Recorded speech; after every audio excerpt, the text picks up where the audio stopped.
an hour and a half or however long it takes to get up here. So, but they sent their hellos and said that they missed everybody this morning. So, all right.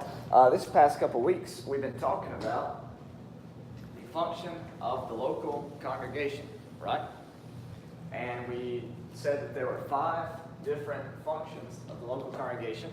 What are the ones that we've talked about so far? That's one of them, but I don't think we talked about evangelism yet, at least directly. We've had a lot of discussion about it, but discipleship. All right. What else? Fellowship, and what else? That's all the ones we talked about, right? Yeah. So then next we have, or not next, but we also have worship, and then ministry. Okay. These 5 acts of the local congregation, if they're balanced, it produces a healthy congregation and naturally leads to growth. All right, growth in fellowship towards Christ, growth in fellowship with each other, and also growth numerically as well. So we've talked about discipleship and fellowship already. We talked about what it meant to have a healthy fellowship and what it meant to have a healthy teaching and things that I can do and things that you can do in order to produce this healthy learning environment for the congregation. Today, we're going to focus on outreach, and that is through ministry. And today's class is going to be like all the other classes. We're just going to have open discussion, touch on a few verses here and there, and then see what we can come up with in terms of ideas to have healthy ministry. So, the first passage we're going to look at is Galatians chapter 6. Galatians chapter 6, and then verses 6 through 10. Galatians chapter 6, verses 6 through 10. I'll begin here in verse 6. He says, the one who is taught the word is to share all good things with the one who teaches him. Do not be deceived. God is not mocked, for whatever a man sows, this he will also reap. For the one who sows to his own flesh will reap from his flesh corruption, but the one who sows to the Spirit will reap from the Spirit eternal life. Let us not lose heart in doing good, for in due time we will reap if we do not grow weary. So then, while we have opportunity, let us do good to all people, and especially to those who are of the household of faith. So, obviously, this last passage is really the one we're going to hone in on. Let us do good to all people, especially those of the household of faith. Now, who does this include?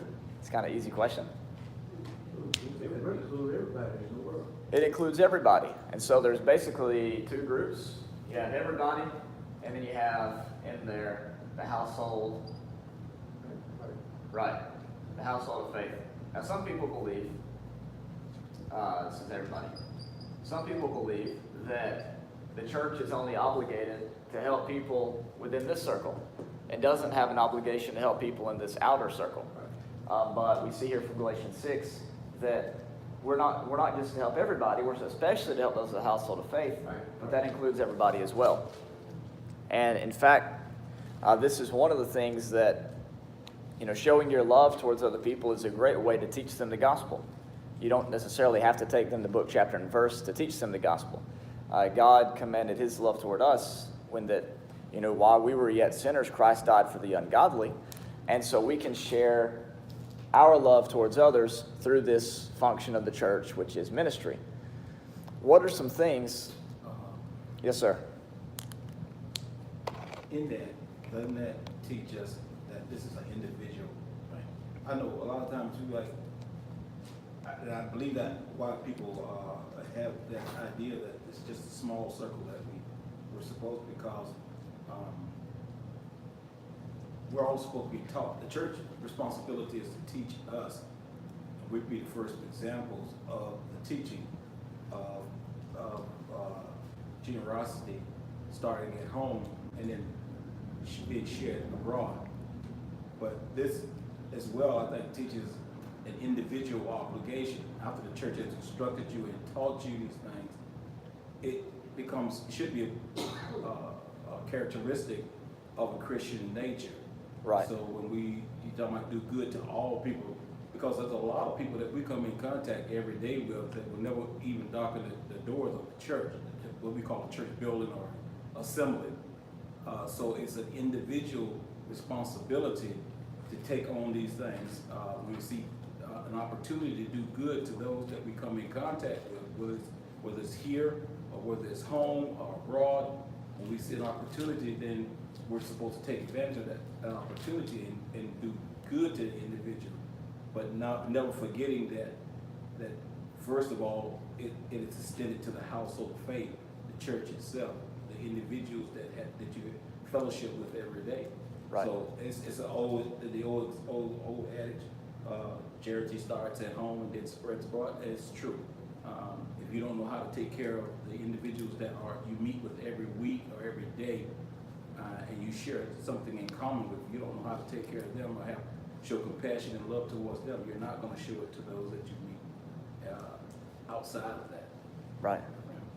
Right. So that is true. This is not an excuse to push off all of your charity work onto the church. You know, like you can't put money in the collection plate and say, well, there goes my evangelism for this week, right? Or there goes my, help to the world for this week. It's an individual responsibility as well as a work of the church as a whole. And so that's a good distinction we need to bring out. Ashley? I agree wholeheartedly with that, and I also would say that it's easy, we have to remember, it's easy to extend love and do for those that we know and we care about and have a relationship with. That's the easy part, is when you have that person that may not be so nice or, Right.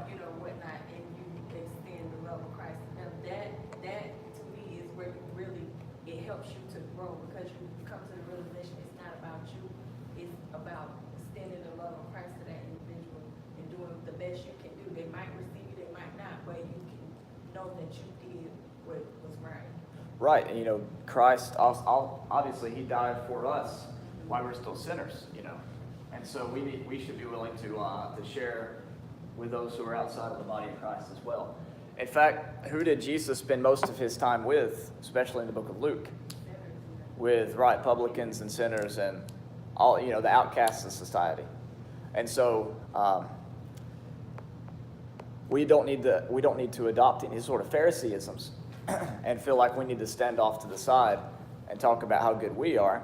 But we should, be like Jesus and go to the publicans and go to the sinners and go to the, publicans, I don't know if the CPAs count as publicans, but we need to go to the sinners, go to those who are, looked down on by society for the lifestyle choices they've made, because those are the people that need the gospel the most, right?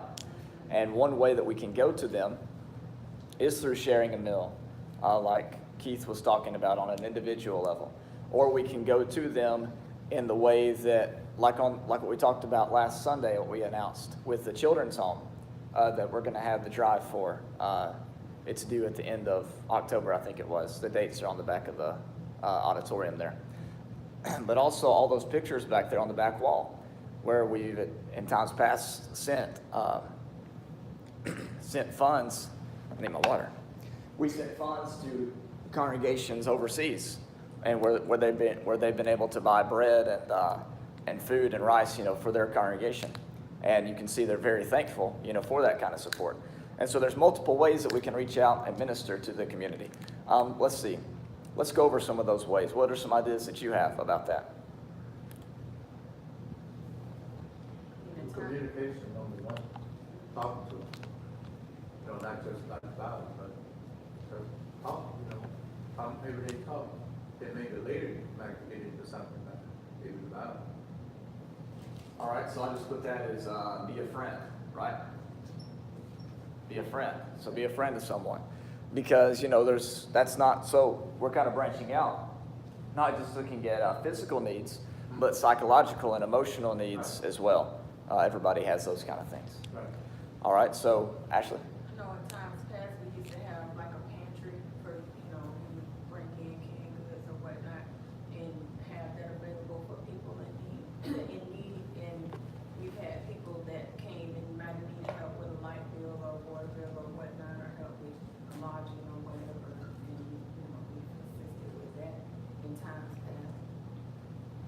Right, so canned goods, bills, things like that. Okay. What are some other ideas that you can, Laura? Like putting together some care packages for the homeless, because like after the party we had at Joyce's house, like bars took some of that food out to, some people he knew that needed it, so if we, could just once a month or, every so often, just send out some things to people that we know are in need like that. So you mentioned a care package for the homeless. Like, toiletries and things, they need basic things that they may not be able to go and buy themselves, but everybody deserves decent, hygiene to take care of themselves. Right, so hand sanitizers, things like that. Deodorants, things like that. Yeah. Okay, that's a good idea. Let's see, what else? Just one more idea. We used to have a program where we would come together and go out to the hospital and maybe sing some songs to the older people that were in the hospital. Those ones that been there for a while, and I think Lonnie had that set up one time. Yes. Was it a hospital, Lonnie, or was it State hospital. State hospital. State hospital. It'd be a good thing for us to go to just the hospital and see some of the older people that been We got nursing there for a homes. while, nursing home and stuff. And Right, so go to them, sing with them, pray with them, maybe give a short devotional, Yeah. right? Let Jaden preach to them. It's good practice. It really is good practice. That's what I did when I was your age. Okay, so that's a lot of good ideas. Hospital visits. So we have the sick, we have the elderly, we have the homeless, we have the poor, and things like that. Yes, ma'am. And I don't know what all is involved with like a program like AA, for example, or NA, but that's a big need in this community. I know from working in my background in criminal justice, there's a lot of drug problems people are battling. And I know there are several churches in the community that host AA or NAs. I don't know what all is exactly involved in that, but they hold like, they'll have like a group meeting like once a week. And I think it's kind of structured, but I'm not sure, it might be something to look into. But, I'm just thinking about, need in the community, and that's a big one. Keith, what were you going to say? no, I would say with that, it's a good idea, but you need someone that's kind of experienced with that. I found that a lot of the people that teach AA are recovering alcoholics or drug users themselves, so they know they've been through the program and the steps and stuff, and so they're able to relate. Right. I'm thinking that a person that never experienced that they could probably go through the 10 steps and tell you about what's that, but really reaching a person on their level, I don't know. Right. If we had someone that's, I don't want to say, that had a problem like that, and that has went through those steps, would be a lot more effective, I think. Right. Well, the reason I suggested it is because before I left my last few years, that was my caseload, was drug offenders. So I'm pretty well versed with, how it goes, what programs are available, what the pitfalls are, the issues that they're running into. So I don't know that you necessarily need to be a recovery addict to be able to reach them. They just need to know that you understand where they're coming from.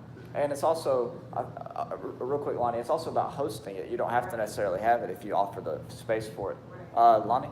That's what the whole thing is all about. You there to facilitate, and that's all you have to do. And they already got books on that stuff that a person can read. They got 10 steps. I guess they get it from the commandment, but they got 10 steps for alcohol. So, all you gotta do is facilitate, get them to talk, and they discuss their problem with one another. You just gotta keep it going and see that nobody may cause any kind of problem. I know, so with my job, I've seen a lot of programs set up, drug programs, and a lot of AA programs set up. We have them all the time. And what I've been noticing is that the people that they get to run these programs are not affiliated with prison or anything, or they're volunteers, and these people are recovering from that particular problem themselves. Right. They've been through the program, they know what to teach, how to keep the conversation going, and how to touch on what the problem, the underlying problems are, but they also have the added advantage of knowing what that person is going through because they were a recovering person themselves. Right, exactly. And if you notice, I don't know, a lot of television programs and a lot of things that highlight these different drug programs, they're highlighted from people that are recovering addicts themselves. There's a value in being able to not only just be able to know how to set up a class and what to be taught, but to actually, because there's going to be times when they're going to veer off of the subject, the underlying subject, and talk about personal problem or personal things that happen in their life, and you have to be able to communicate with that person on their level. And I think that's why they have these people come in and teach these classes, because they've been there. They know what is going on. Right. So that's all I'm saying. I mean, it may be more effective to me when somebody can sometimes, hey, take the book and push it over to the side and say, yeah, I understand where you're coming from. I've done that. I've been there. I know the pitfalls of that, and here's what I've done and found to be a successful part of the program. Right, Joyce, I think you were first. It doesn't matter what program we're gonna start, or like if you wanna do AA, you get in touch with AA and they would direct you how to do it, if it's a drug program, you get in touch with them. Whatever program, they're experienced, they're professionals in this. They'll tell you what to do. Right, and I don't think he's disagreeing. I think what he's just saying is that we need to, that if I led the program, for instance, and someone wanted to try to relate to me, I wouldn't be able to relate to that because I've never been in that particular situation. But That's what the whole thing, is that you're there as a facilitator. You don't have to be involved with drugs and stuff like that. I've been through some of that stuff, the program like that, I sat in them and stuff like that. You just have to facilitate. Some people that leave are just been in school and they've been trained on it and they get it together. They there to facilitate, to keep it going. They are helping themselves when they talk that their problems out. And you let them do all the talking. You just better make sure nothing goes wrong. right, That's all. right. So we got a lot of good ideas here. Just simply be a friend. That's something we can all do on a personal level. It's just be a friend to people in the community. And the canned goods idea is also an idea, especially with the bills and the care package for the homeless. I think was it you and Laura that were talking about that? About how somebody said that whenever they talk to someone that's homeless, they always want new socks. It's like one of the main things they want is new socks. But There's a lot of people had to go through training. I worked at the state hospital. We had to go through training to be able to help start groups and stuff like that. We had a group, what do they call it? Well, we had to be trained in that when we first got started.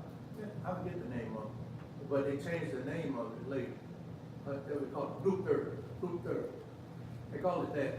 And I'm sure I never had any problem like that when I was working out there, but they train you, the steps you gotta go through, we had to do it ourselves in the class, role play. And so you have to do this training in front of him, and you present whatever you want to talk about that night. And then you have to work it out, and they had 5 steps you went through to be able to teach that group. right, Remotivation, I think it was the name they came up with later, remotivation. We had to take that training. right. And so so obviously somebody that doesn't have experience, could facilitate one of those classes. But ideally, if you have somebody that's been through that, they'd be able to reach out a little bit more. Right. So there's different areas, there's different ways you can approach that whole situation. Let's see. So the hospital visits is something that, Lonnie? Another thing I want to say, when I say facilitate, you could let one of them take over and have the thing, but you better make sure everything go over. Right. Keep order, serve, yeah, serve the milk yeah. and cookies, that kind of thing. Right. Okay, so the hospital visits is something that we could easily do. It doesn't cost anything. You just show up, right? You set up a program with a hospital where you can go and, have prayers with people, maybe sing a few songs with them, have a devotional with them. I know that back in Alabama, we used to go to the nursing home every fourth Sunday and have a singing and devotional, and then it was only 30 minutes, and then we all went back home. The hospital here got a thing, you don't have a member of your church, they don't want you to go in there. What? Oh, okay. They allowed me to go in there, and the lady said, gave me the badge and everything, and I went through visiting everybody, there. And then later on, one person got mad about it, and she told the supervisor that I'm not supposed to be going to all these different places. And then, then this lady sent me a note saying I can't do it because there's other big ass. So I had to call the hospital because I took cards with coins in it, the new coins that was coming out, and I wrote the people's name on it, and then I gave it to her. Would you see that the clients get these cards because their name on it and everything? And she said, sure, but she didn't do it. So I called out there after she wrote me a letter. So where is all those cards I had that had the money in it? And so they sent it to my house. And so I called them later and said what I had done, and then it was a big meeting of mine. I talked to one of the person that was on the board there, and she called them to question them about it. And they weren't going to send it until she did. So they got on the phone. But they don't want you to go all of them. Well, They just people that are in your congregation. You go to the nursing home now. right. Nursing home, it's that way people come in a certain room if they want to hear the singing and stuff like that. Right, I'm sure we'll figure something out about that. But I know that in Alabama, we went to the nursing home every Right. fourth Sunday and had a singing and a prayer. And then even I went on Tuesdays and held a Bible study with some of the members of the nursing home that could, actually communicate and participate in the Bible study. And so those are all good options that we talked about and explored. Now let's look at some Bible passages about some examples of this in the Old Testament and in the New Testament on why we should minister and how it is the responsibility of the covenant community to take care of the people in the community. Go all the way back in your Bible to Leviticus chapter 23. Leviticus chapter 23 and verse 22. Leviticus chapter 23 and verse 22.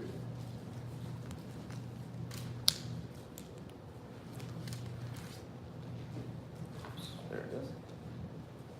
So Leviticus 23:22. Somebody read that for us, please. When you reap the harvest of your land, do not reap to the very edges of your field, or gather the gleanings of your harvest. Leave them for the poor and the alien. I am the Lord your God. So he tells them, whenever you harvest your field, leave out, don't reap all the way to the edges, don't reap all the way to the corners. And the reason for this, there were two groups of people that he wanted them to be able to serve. It was the poor, right? And what was the other one? The strangers, the foreigners. Yeah. In other words, people outside of the covenant community, right? Yes. There was also, if they dropped something, they were supposed to pick it up. Right, that's right. And wasn't it Ruth that was going? And Yeah, but that was in the law too, but Boaz told them to drop something for her. yeah, Boaz said, drop a little bit more than you usually do. That's kind of like at Thanksgiving when the dogs run under the table and you drop a little bit extra for the dog. So you had the poor, then you had the strangers and the foreigners, and Laura's Bible said the aliens. I don't know about that, but so there's always been precedent, ever from the beginning, to not just take care of people that are within the covenant community that are poor, but also strangers and foreigners and aliens outside the covenant community as well.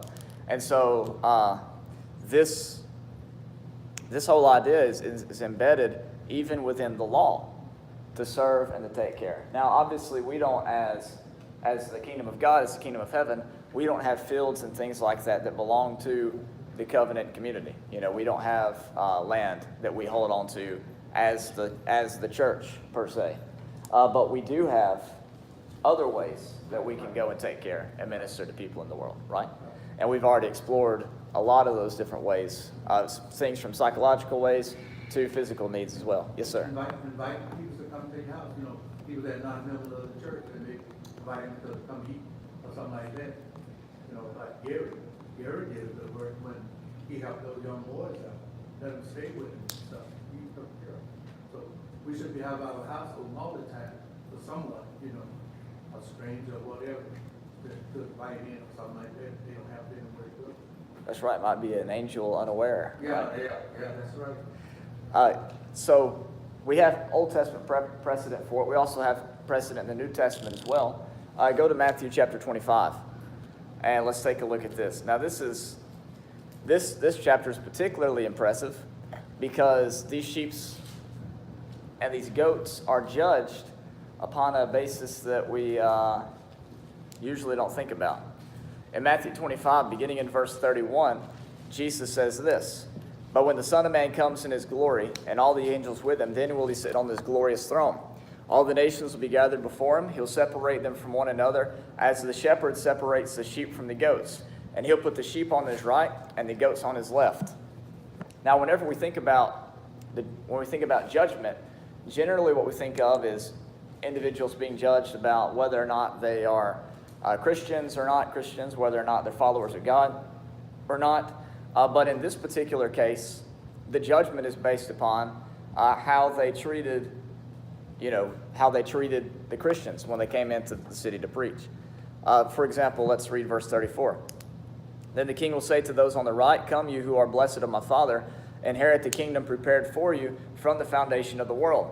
For I was hungry, and you gave me something to eat. I was thirsty, and you gave me something to drink. I was a stranger, and you invited me in. Naked, and you clothed me. I was sick, and you visited me. I was in prison, and you came to me.'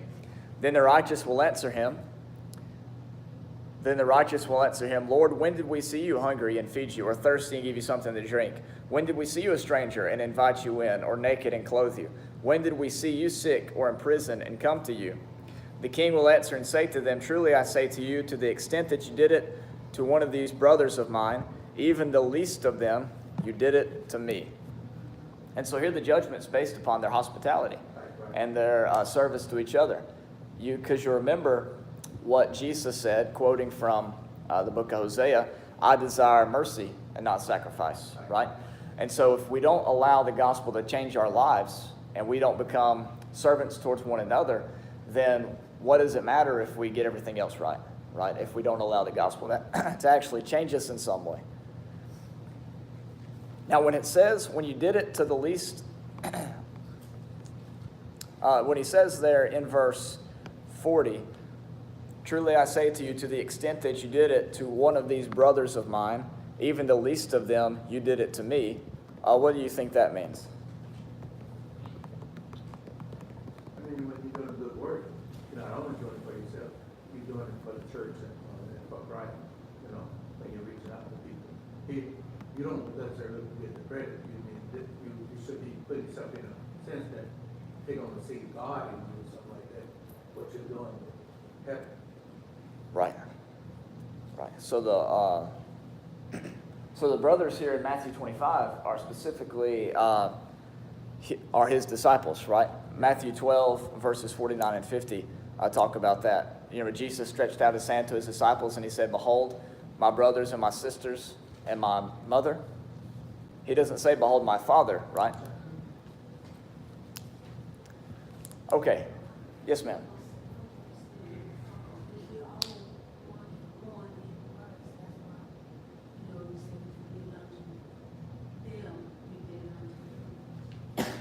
Yep. Man, my throat is just killing me. That's exactly right. We have to care for and minister towards one another. That's part of being Christians. You know, that's part of being. Sometimes you look at a person and say, what they are doing, then we don't want to reach out to them, you know, because we look down on them. But that's a person who should be helping, we know it might be, but I would just said, entertain a stranger, Right. entertain an angel, but I know. Right, that's right. All right, look at Matthew 25, though. Ashley. That term, the least of these brethren, what is your take on what that actually, I mean, is that the least in terms of us thinking this person is not whatever? Or, Right. you know what I mean? Like, that's what, is it a personal, like, what you think, or do you Right. consider a person Right. not that up to par? I think in this particular case, it is talking about least in terms of, you know, their right, what their physical needs, you know, those that are the worst off, I suppose. I'm not, It is like, you might see a person you think he's drunk, and then you look down on him. The person may not be drunk, the person may have some kind of ailment or problem or something. So even people that we turn our nose up at, a woman come in my house or something like that, back in the house is better than the person. Why not bring the person in and help them if they need help, you know? And what you got, share it, because that's what it's Christ getting at. If you do it to the least right, person, he called a stranger. I mean, a person that's not a member of that group. or who they perceive as to be as a We stranger. go for a member of church where we're not supposed to do nothing for them. We reject the outcast. Number one, we should be heard. The outcast people that need help, you know, reach out to them. Because Christ reached out to those that were poor. It wasn't a rich, it was those that were poor and needed help. Right. The strangers and those that needed help. And that's what we should, because they said it'd be hard to get a rich man in. You know, sometimes people put money and stuff ahead of everything else. Right, and this particular Greek word that you asked about, it actually means least in size, amount, or even dignity. And so it is the one that's lowest on the totem pole that they're reaching out trying to help. That's who it is that they're helping here. On the other side, though, verse 41, he says, then he will also say to those on his left, depart from me, accursed ones, in eternal fire, which has been prepared for the devil and his angels. For I was hungry, you gave me nothing to eat. I was thirsty, you gave me nothing to drink. I was a stranger, you did not invite me in. Naked, you did not clothe me. Sick and in prison, and you did not visit me. Then they themselves will answer, Lord, when did we see you hungry or thirsty or a stranger or naked or sick or in prison and did not take care of you? And he will answer them, truly I say to you, to the extent that you did not do it to one of the least of these, you did not do it to me. And these would go away to eternal punishment, but the righteous in the eternal life. So here on the other side is, if you don't take the opportunity to take care of each other, then you're just as bad as if you didn't have any, right doctrine or anything like that at all, right? Right. We have an example of this, of somebody not taking care of the least of these. What's that example? It's found in Luke chapter 16. Oh, the rich man and Lazarus. Yep, the rich man and Lazarus. So let's take a look at that story real quick that Jesus told. The Luke chapter 16, beginning in verse 19, and see this whole principle played out in this account here. So in Luke 16:19, Jesus said this. He says, now there was a rich man, and he habitually dressed in purple and fine linen, joyously living in splendor every day. Now, isn't it true that we as Americans, compared to the rest of the world at least, we have this sort of lifestyle compared to, say a third world country? We might not have a lot in terms of America's standards. We might not have, big mansions and all that kind of thing, but we do have a great amount of wealth compared to some of the poorest of the poor in the world. Okay, so here we have this poor man, though, verse 20. His name was Lazarus. He was laid at his gate, covered with sores, and longing to be fed with the crumbs which were falling from the rich man's table. Besides, even the dogs were coming and licking his sores. So this man Lazarus, he did not want anything extravagant. It wasn't like he wanted a fancy meal with the finest china and things like that. He just wanted the crumbs. He just wanted something to get by, something to get himself out of this state of him laying in his own, filth, so to speak, at the gate every single day begging for scraps, right? He just wanted anything to get, to overcome this, this predicament that he's found himself in. Yes, sir. But there's a part people read this or heard that the rich people use what they call crumbs with bread to wipe their hands with, and that's the crumb the man was talking about. What was falling from the man's hand on the ground, what he just wiped his hand with. Bread to wipe their hand when they were nasty and stuff, or they ate with their hands on their time. Let's see. It doesn't seem like the word crumbs is in the original language. That's just something that they've. I think it just literally reads, "and longing to be fed with that which was falling from the rich man's table." And I think somebody's added in the whole crumbs idea. But that's an interesting cultural background. I've never heard of that before. I read it somewhere. I forgot it now. Yeah, well, that's interesting. I don't guess I've ever heard that before. It is to clean their hands. Huh. Regardless, he wants to be fed with the scraps when it gets right down to it. The lowest of the low. Now he says this in verse 22. Now the poor man died and was carried away by the angels to Abraham's bosom, and the rich man also died and was buried. Now the poor man, he goes to paradise, or he goes to Abraham's bosom. He goes to the comforting place, as opposed to the torment place, as we're about to read about here in a second. It's kind of interesting because we don't typically think about the poor in that way. Even though we don't believe in what's called the prosperity gospel, sometimes, at least it's been my experience, that some people look at poorer people as those who must be, they must not have something right with God, otherwise God would have blessed them, right? Otherwise God would have given them some kind of opportunity. It's how I've seen people sort of act towards the poor. And there's just a stigma there. But here in Luke 16, it's the poor that goes to be blessed, and it's the rich that goes into torments. So things aren't always as they seem from the perspective of God. Man might perceive them as one way, but God perceives them as another. So he goes on and he says here in verse 23, that in Hades he lifted up his eyes, being in torment, and saw Abraham far away and Lazarus in his bosom. Now, the rich man's got this view of Lazarus, and he views Lazarus as this, below human, substandard kind of person who sits at the gate full of sores, associated with these dogs, and the crumbs fall and he eats those crumbs off the ground, right? This is the perception that the rich man has of Lazarus. So listen to what the rich man says in verse 24. He cried out and said, Father Abraham, have mercy on me, and send Lazarus so that he may dip the tip of his finger in water and cool off my tongue, for I am agony in this flame. Even in the afterlife, the rich man looks at Lazarus as beneath him. Send Lazarus here and have him put some water on my tongue. Where does the rich man get this idea that Lazarus should still serve him even after life? You see? Now, see, I always looked at that in a whole different light. To Me me, too. that portion, to me, it was like, what I always gathered from it was the rich man, like, oh, like the light bulb went on, like, oh, then Lazarus can really help me. I'm like, I'm Right. suffering here. I don't care who come assist me to put some water on my tongue. I see Lazarus over there. He looks like he's pretty comfortable. Let the Lord send him. I thought he was bad on earth, but Right. I see now he can help me. So like that's Yeah, how that's I so. always looked at it. That's That's the way I look at it. yeah, a couple different ways. Johnny? I look at it totally different. Okay. Right, come on. The reason I say I look at it totally different because we picture Lazarus lying there at this rich man's table.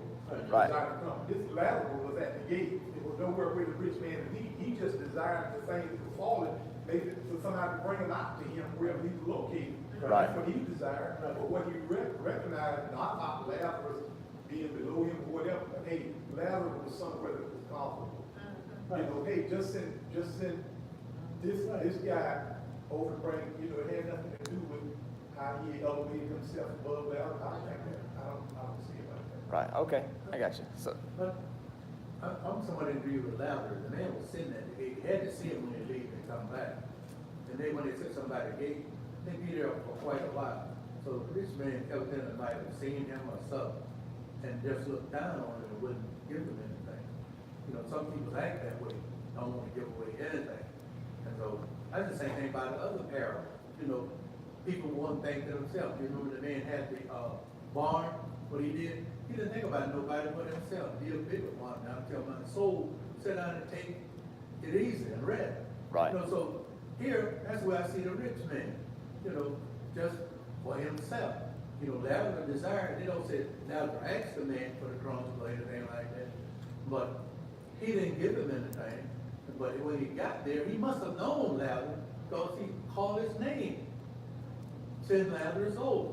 And then he may dip his finger and cool my throat. So, Right. so we don't know the full extent of it, but I see it totally that he could see Lazarus and see him being able to help him. That's the way I see it.